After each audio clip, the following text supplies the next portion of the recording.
This 5th generation Clio Super Mini is familiar yet thoroughly different, returning Renault to a position of real credibility in the small car sector and offering the kind of complete package that could return this model line to its old position as one of Britain's favourites. Tougher segment competition has forced the French brand to up its game, particularly in terms of cabin technology, fit and finish, but we're impressed by the way the company has responded, ticking these boxes while also adding in greater practicality, extra safety, more sophisticated media technology and a sharper look. There's plenty to like here. Renault set out here to try to deliver a driving experience to Clio buyers which is a little different to that they served up before.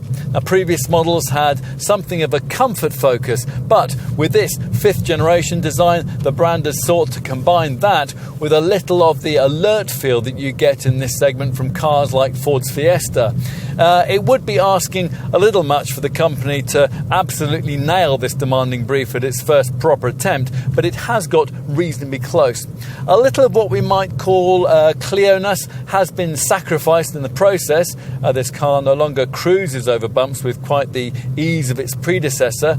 Most undulations, though, are dispatched without fuss, and there is certainly a purpose to the way that the car turns into bends and a level of body control that certainly wasn't there before. Plus, of course, in town, as you'd expect, it's nippy, manoeuvrable and easy to park. Engine-wise, most buyers are going to want Renault's latest 1-litre 3-cylinder unit, available either in normally aspirated form in the base SCE 75 variant or in turbocharged guise with the TCE 100 power plant that most customers will prefer. That engine is also offered with the option of CVT automatic transmission.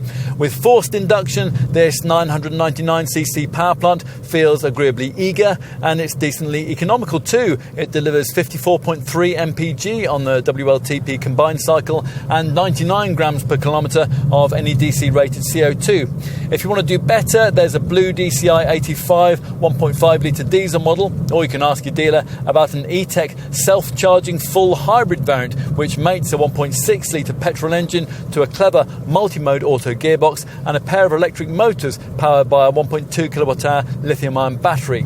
Your other engine option is the 4-cylinder 1.3 litre TCE 130 unit that we're trying here, which has to be had with an EDC 7-speed automatic gearbox.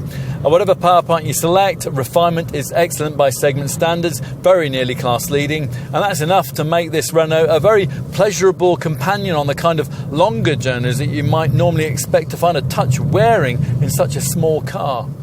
Like its direct predecessor, this 5th generation Clio aims to act as a standard bearer for Renault's recent renaissance in its approach to vehicle design, with inspiration that, like that previous car, draws heavily on Dutch stylist Laurent van der Akker's futuristic Desir concept car of 2010.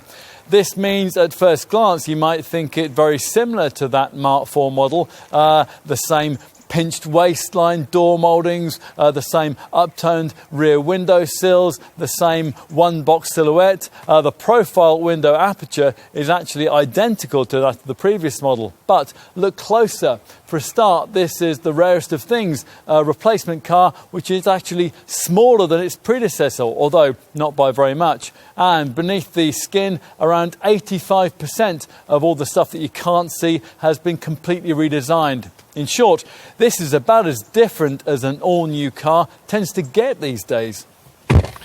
We can't immediately think of a bigger step forward in interior design and quality in any car we've recently tested.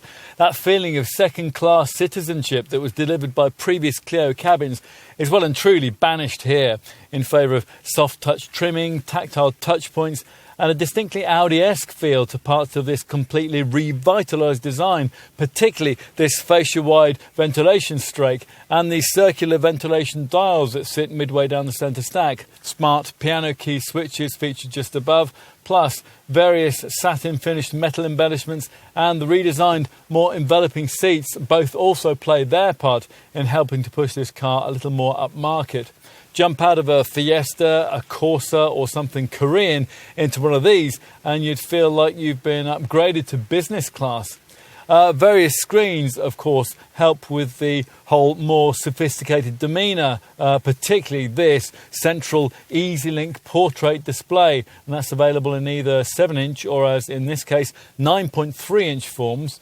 You can also view another screen through this redesigned 3-spoke steering wheel here. Plusher variants get this 7-inch TFT configurable instrument display, which at the top of the range can be upgraded to an even wider 10-inch monitor if you'd like.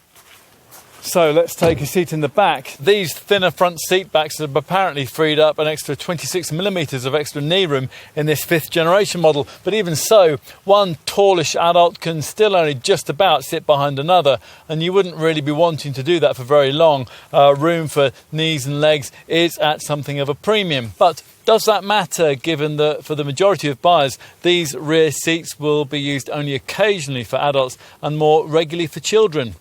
Only you can decide. We'll finish with a look at cargo space, and that's where this Clio atones for its somewhat restricted rear seat surroundings by somehow managing to serve up the largest boot in the Super Mini segment. Helpfully, Renault has provided us with a measurement stat for the height of the tailgate, 1,979 mils, and once it's raised, thanks to this car's slightly extended rear overhangs, there's 391 litres of storage capacity here in a petrol variant. That's actually more than you'll get in a Focus or a Golf from the next class up. Which leaves us with what? Well, a very accomplished all-rounder, certainly, and a car that merits a significant place on any serious Super Mini buyer's shortlist.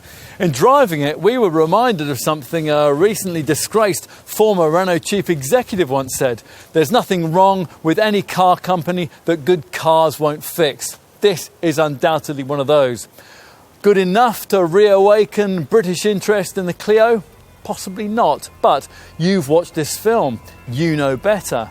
And if you're looking for a Super Mini, we think that you should give this one a chance. It might just surprise you.